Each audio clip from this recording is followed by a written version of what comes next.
Bien, bonjour à toutes et à tous, bienvenue à cette nouvelle vidéo. J'espère que tout le monde va bien. Alors, on va consacrer cette vidéo à la septième séance, celle du 26 avril. Et on va continuer un peu sur le taux marginal de substitution technique, hein, toujours le TMST, chez le producteur. Alors pour rappel, donc on avait défini donc la notion du TMST comme étant l'équivalent du TMS chez le consommateur. Quand vous prenez le consommateur, le TMS, on avait établi au premier semestre, est égal, bien sûr, dans le cas de variation discrète, à moins delta Y sur delta X. Hein, donc c'était la première formule. La deuxième formule, bien sûr, hein, donc c'était la dérivée, c'est E' de X sur E' de Y aussi, donc toujours TMS. Et puis la troisième formule de calcul, c'est à partir de l'équation de la courbe d'indifférence, hein, donc moins dy sur dx. Très bien. Donc ça, c'est ce qu'on a vu chez le consommateur. Eh bien, on va établir la même chose chez le producteur.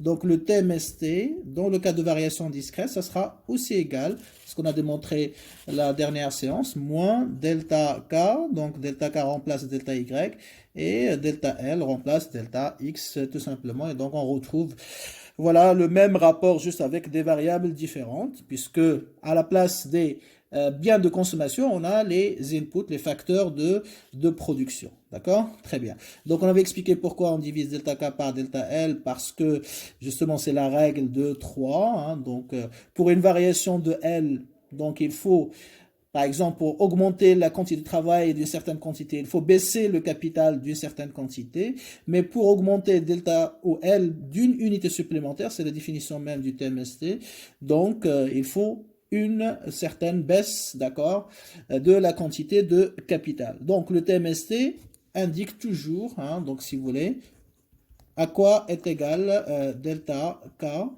ok, lorsque delta L est égal à 1 tout simplement, ok. Dans l'interprétation, la signification du TMST, c'est la quantité de capital, donc il faudrait abandonner pour avoir une unité supplémentaire de travail. D'ailleurs, hein, donc le TMST, comme vous voyez, hein, TMST est égal à moins delta K sur delta L, d'accord? Donc, si on a delta est égal à plus 1, cela implique bien sûr que le TMST sera égal à moins delta K divisé par 1, c'est moins delta K. Et quand je dis moins, c'est de combien il faut baisser K, tout simplement. Donc combien d'unités il faut abandonner du capital pour avoir une unité supplémentaire. Parce que plus 1, ça veut dire qu'il faut augmenter L d'une unité. Donc pour augmenter L d'une unité, il faut baisser le capital. Relation inverse, comme on a dit dans les propriétés des isocantes. De combien? De la valeur du TMST, bien sûr. Ok? Très bien. Donc voilà pour dans le cas de variation discrète, je le note ici.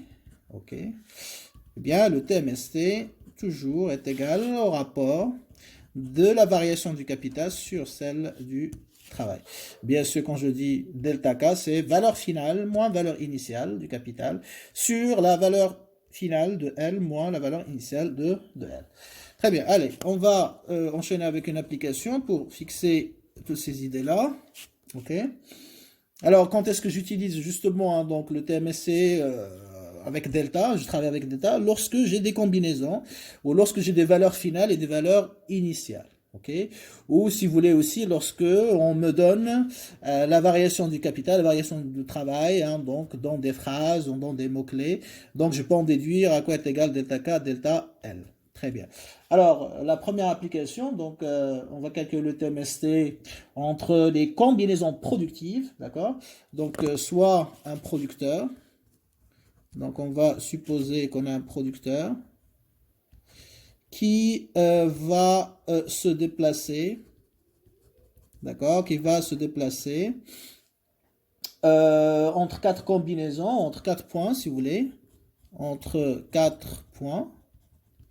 D'accord, qui représente bien sûr des des combinaisons productives, donc de A vers B vers C, j'espère que c'est visible, voilà, vers D. On est bien d'accord? Très bien. Alors, ces 4 points, d'accord? Ok, ces 4 combinaisons appartiennent à la même isoquante, ok? À la même isoquante, ok? Représentant, donc cette isoquante, on le sait, sa signification économique, c'est qu'elle représente un niveau d'output. Donc elle représente un niveau d'output, une quantité de production qui est égale à 30.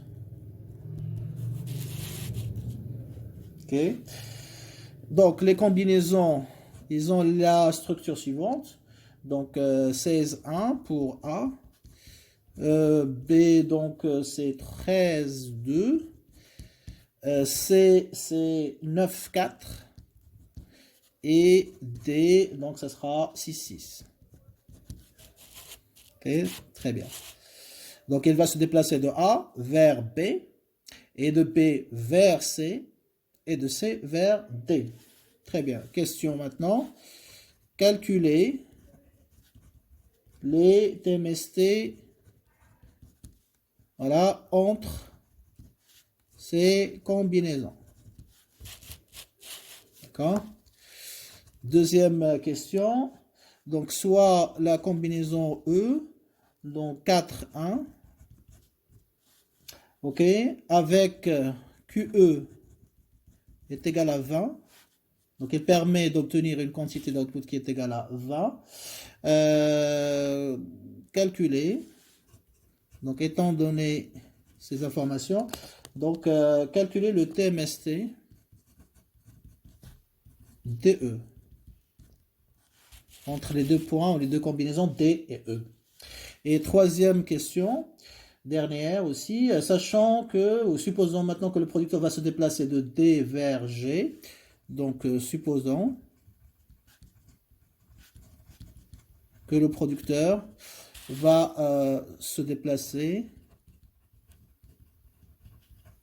de D, d'accord, C5 à G, 3, LG.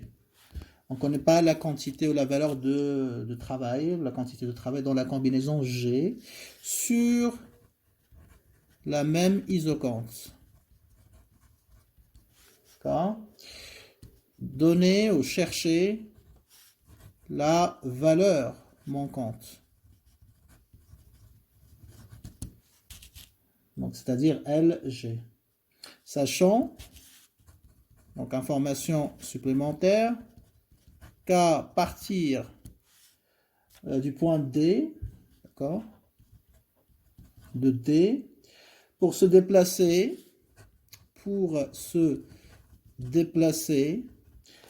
entre n'importe quelle deux combinaisons, entre n'importe quelle deux combinaisons productives, bien sûr, le producteur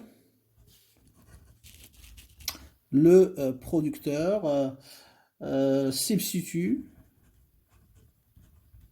5 ouvriers à 15 machines. Donc 5 unités de travail à 5 unités de capital pour que l'output reste inchangé, c'est-à-dire, donc je mets juste Q reste fixe égal à une constante. Voilà notre application, donc c'est tiré d'un examen des années précédentes. Donc ça vous donnera une idée un petit peu donc sur l'utilisation et le calcul, l'interprétation du TMST dans le cas de variation discrète. Donc c'est notre première application de TD si vous voulez, concernant la notion de TMST. Très bien. Alors réponse, donc on va attaquer réponse. Alors je vais peut-être utiliser notre feuille, voilà. Regardez l'énoncé à portée de main. On va revenir là-dessus tout de suite. Très bien, donc première question. Alors la première question, calculer le TMST entre ces différentes combinaisons, entre A et B, etc. D'accord? Alors le premier réflexe que je dois avoir, c'est que, voilà, est-ce que j'ai déjà le droit hein, donc de calculer le TMST. Est-ce que j'ai la possibilité? Et comment je vais le savoir, si vous voulez? Eh bien, tout simplement en vérifiant est-ce que les combinaisons entre lesquelles je vais calculer le TMST, est-ce qu'ils appartiennent à la même isoconte? Parce que ça n'a pas de sens de calculer le TMST entre deux points, d'accord? Donc, entre deux points, par exemple, qui appartiennent à deux courbes d'isocontes différentes. Donc, s'il appartient à deux isocontes différentes, on a déjà expliqué pour le TMS chez le consommateur, donc c'est impossible de calculer le taux marginal de substitution. Donc, pareil ici pour le producteur. Donc, si les combinaisons ne donnent pas le même niveau d'output, s'il n'appartient pas à la même isoconte, bien sûr, donc c'est impossible. On n'a pas le droit de calculer le TMST. Alors, qu'est-ce qu'on nous dit dans l'énoncé? Eh bien, A, B, C, D sur la même isoconte. Donc, A, B, C, D, toutes ces combinaisons, ces points appartiennent à la même isoconte, car, en fait, on a Q de A, c'est le même output que B, c'est le même output qui est donné par C, c'est le même output qui est donné par D, qui est égal à 30. C'est ce qu'on a dans l'énoncé. Donc, on peut calculer le TMST entre ces quatre combinaisons productives. On a le droit. Très bien. Après, donc ici, est-ce que j'ai quel type de situation, quel type de TMST? Donc, variation discrète. Pourquoi? Parce que je vais calculer le TMST entre différentes combinaisons. Donc, j'ai des valeurs initiales, des valeurs finales. Donc, je fais la différence entre valeur finale et valeur initiale. Ça veut dire que je vais travailler avec delta, tout simplement. Très bien. Donc, ici, on a cas de variation discrète, c'est-à-dire entre combinaisons, justement. Donc, le TMST est égal à moins. N'oubliez jamais le moins, s'il vous plaît. D'accord? Moins delta K sur delta L, c'est-à-dire moins K final, moins K initial, sur L final, moins L initial, bien sûr. OK? Très bien. Donc, il suffit de repérer quelle est la valeur finale, quelle est la valeur initiale, ou quelle est la combinaison initiale et la combinaison finale pour faire le calcul tout simplement. D'accord? Alors, on va commencer par le premier TMST, bien sûr, entre A et B. Donc, A, c'est le point de départ. B, c'est le point d'arrivée. Donc, A, c'est initial. Les valeurs, les quantités de A, de travail de capital, sont les quantités initiales. Et les quantités de capital de travail dans la combinaison B, ce sont les quantités finales. Donc, ça nous donne moins, bien sûr. Hein, donc, K final, c'est, on a dit B. Moins la quantité de capital initial, c'est celle de A. Sur L, donc la quantité de travail finale, moins la quantité de travail initiale, c'est-à-dire LA. Et après, il suffit de remplacer numériquement parlant. Alors, pour la combinaison A, donc on a, au B, pardon, donc KB c'est 13, n'est-ce pas? Moins 16. Pour la quantité de capital dans la combinaison A, et on a 2 moins 1. OK? Très bien, donc ça fait moins. 13 moins 16, ça fait moins 3. Et 2 moins 1, ça fait plus 1. Donc, moins avec moins, ça fait plus. Et donc, il nous laisse une valeur qui est positive. Donc, toujours, hein, le TMST, comme le TMS chez les consommateurs, il est toujours positif. Donc, si le jour de l'examen, vous avez une valeur négative du TMST, ça veut dire que vous avez commis une erreur. C'est impossible que ce soit négatif. Donc, automatiquement, elle est positive. Pourquoi? Parce que delta K, elle est négatif. Delta L, elle est positif. Donc, delta K sur delta L est toujours négatif parce qu'on a cette relation inverse. Par conséquent, donc, une valeur négative avec ou précédée par le signe moins, elle est toujours systématiquement positive. Donc, interprétation, donc si on veut augmenter L d'une unité supplémentaire, sans que l'output, bien sûr, change, il faut baisser le capital, relation inverse, de combien? De 3 unités. Il faut abandonner 3 unités de capital pour avoir une unité supplémentaire de travail, hein, que la quantité d'output reste inchangée. OK? Très bien. Alors, je passe après à B, C. Donc, B qui était final, donc ça devient initial, et C devient final. Donc, ça fait moins, toujours de la même manière. K, C, moins KB, LC, moins LB, et je remplace par les chiffres. Donc, la quantité de capital dans la combinaison C, c'est 9, moins la quantité de capital dans la combinaison P, 13, et 4 moins 2. pour LB ou LC moins LB. Donc ça nous fait enfin 9 moins 13, ça fait moins 4 sur plus 2, bien sûr. Donc moins avec moins, c'est plus. 4 sur 2, c'est 2. Interprétation, ben, si je voudrais augmenter le travail d'une unité, ben, il faut baisser le capital de combien? De la valeur du TMSC, c'est-à-dire de 2 unités pour quel objectif? Q reste constante, c'est toujours égal à 30. Et dernière TMST, rapidement, entre C et D, ça sera moins KD moins KC sur LD moins LC. Voilà, puisque D devient final et C initial, on remplace. Pareil, donc ça fait 6 moins 9 et 6 moins 4. Donc 6 moins 9, c'est moins 3. Avec moins, ça fait plus 3. 3 sur 2, bien évidemment. Et donc la même interprétation, je ne vais pas écrire la phrase, maintenant vous avez compris. Si je voudrais augmenter le travail d'une unité supplémentaire, combien je dois abandonner de capital? 1,5 unités. Très bien. Alors, deuxième question. Alors, la deuxième question, on nous dit, voilà, calculer le TMST entre D et E. Donc, toujours, je vérifie est-ce que D et E appartient à la même isoconte pour savoir si j'en ai le droit de calculer le TMST ou pas. Alors, le TMST, donc D, on a Q de D est égal à 30, ok? Et Q de E, dans l'énoncé, on nous dit que c'est égal à combien? C'est égal à 20. Donc, ça veut dire quoi? Ça veut dire que D et E ne procurent pas la même quantité d'output. Donc, il n'appartient pas à la même isoconte. Donc, D, E n'appartient pas, ok, à la même isoconte, puisqu'il ne donne pas le même niveau d'output.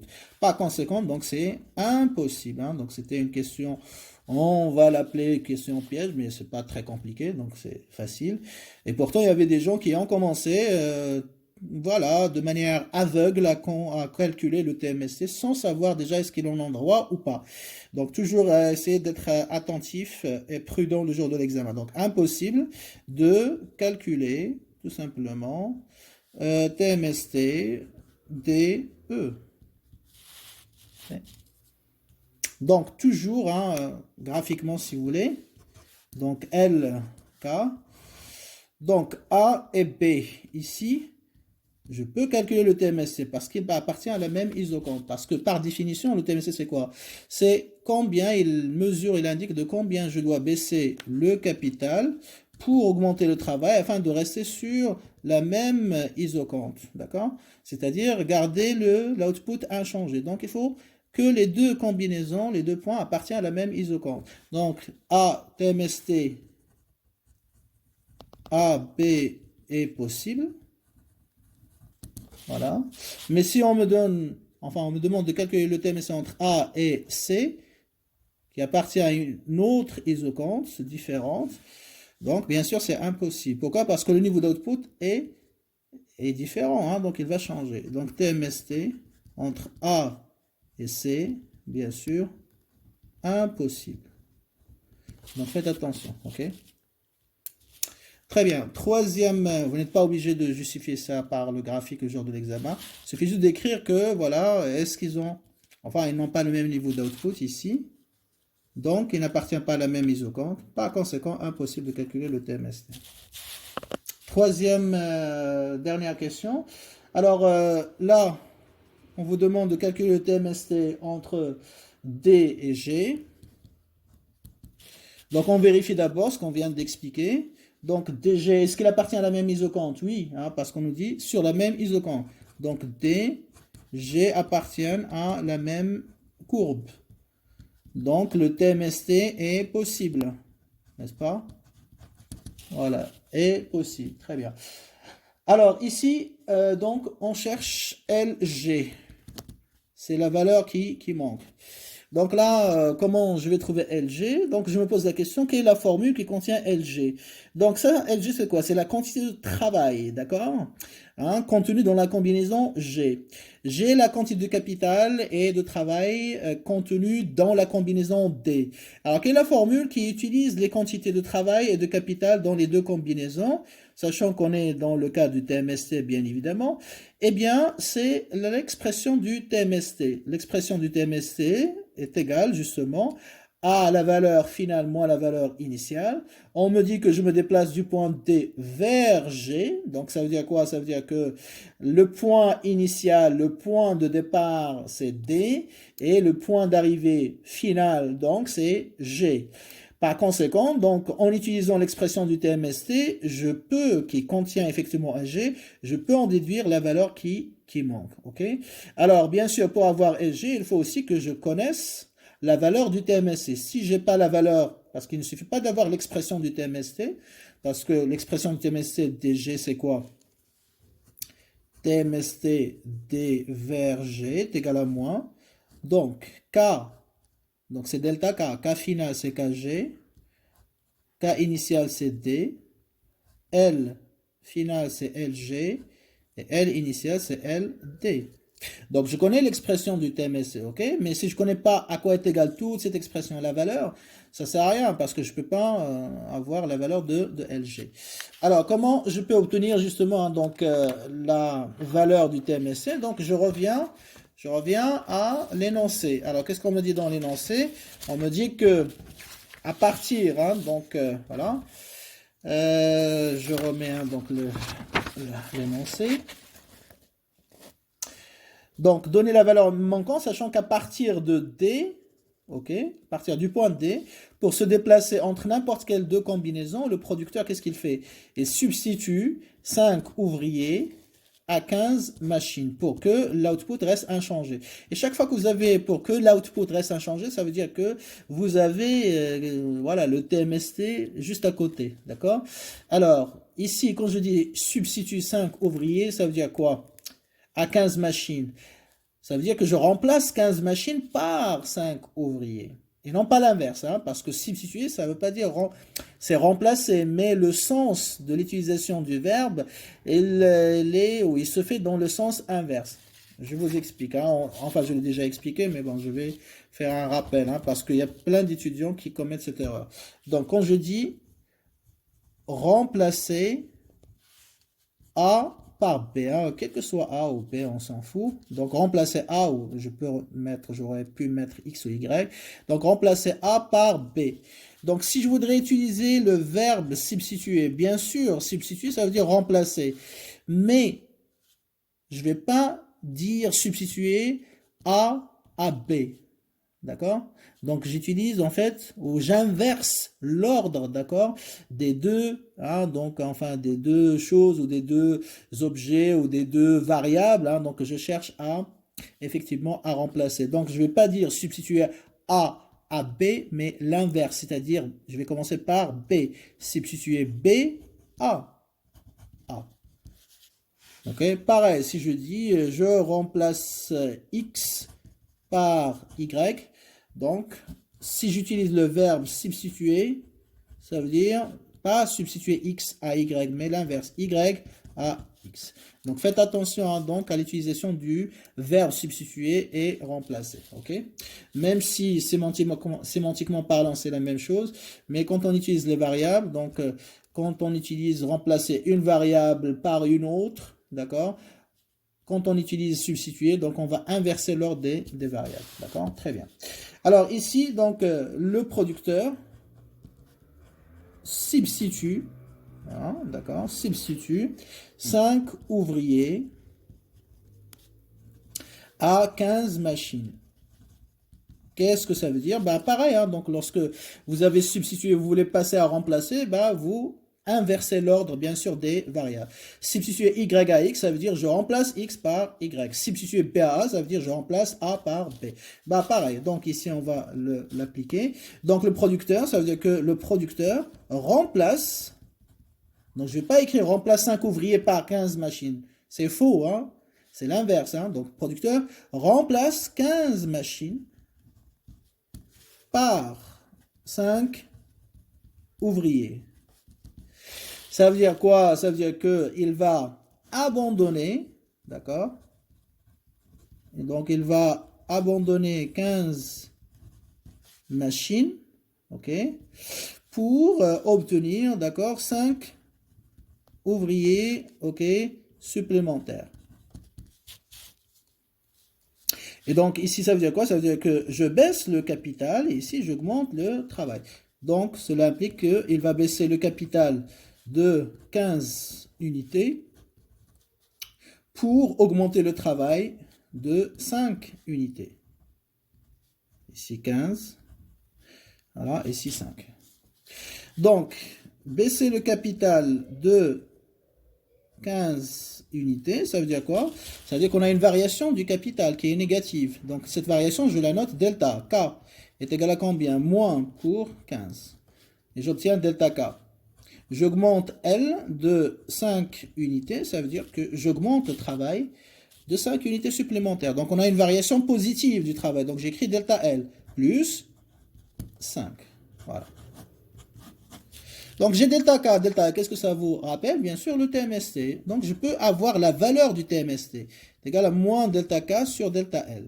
Donc il nous dit à partir du point D, le TMST va être toujours égal à, voilà, delta K sur delta L, c'était moins 15 sur, bien sûr, 5, donc ça nous fait 3, plus 3.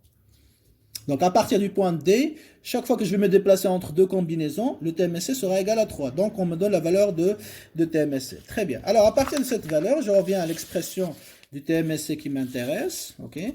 Donc on a écrit que le TMST entre le point D et G est égal à moins, n'est-ce pas? Donc KG moins KD sur LG moins LD et sera égal à 3. C'est ce qu'on vient de trouver, n'est-ce pas? Très bien. Voilà. Donc ce qui m'intéresse, c'est ça. C'est LG. Ok.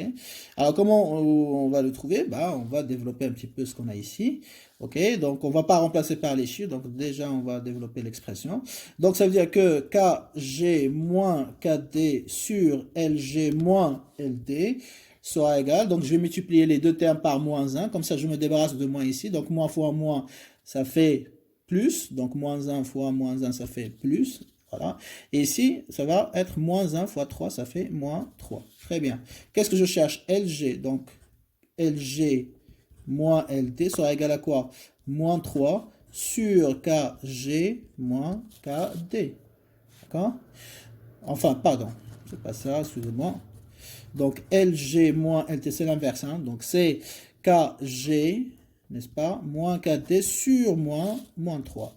Donc, LG qui m'intéresse, voilà. Je fais passer LD, bien sûr, de l'autre côté. Donc, moins, ça devient plus. Donc, LD plus KG moins KD sur moins 3. Et maintenant, je peux remplacer, bien sûr. Alors, LD, c'est la quantité de travail dans la combinaison D. Alors, la quantité, c'est 6. Et plus. KG, c'est la quantité de capital dans la combinaison G, donc c'est 3. Moins KD, bien sûr. C'est KD, c'est 6, n'est-ce pas? Ok, donc je reviens juste sur les données pour vérifier est-ce qu'on a les bonnes données ou pas. Ok.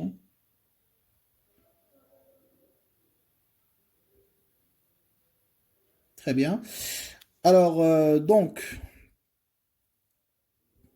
alors ici, hein, bien sûr, c'est 5 parce que dans l'énoncé, je crois que j'ai mis 5 hein, au lieu de 6. Voilà, donc c'est 6, 5, effectivement. Donc la quantité de travail LD, c'est 5 au lieu de 6. Voilà. Très bien. Et bien sûr, ici, c'est moins 3. D'accord? Donc, je calcule. 3 moins 6, ça fait moins 3 sur moins 3. Ça fait plus 1. 5 plus 1, ça fait 6. Et donc, la valeur qui manque, donc LG, est égale exactement donc, à 6 unités. Voilà. Donc, le TMSC, donc s'il y a une valeur qui manque, effectivement, donc on peut utiliser son expression pour essayer d'en déduire la valeur qui manque, bien sûr, sachant les autres données ou les autres valeurs. Bien, donc on va arrêter à ce niveau-là, cette première partie hein, donc de cette séance. OK, et on enchaîne tout de suite.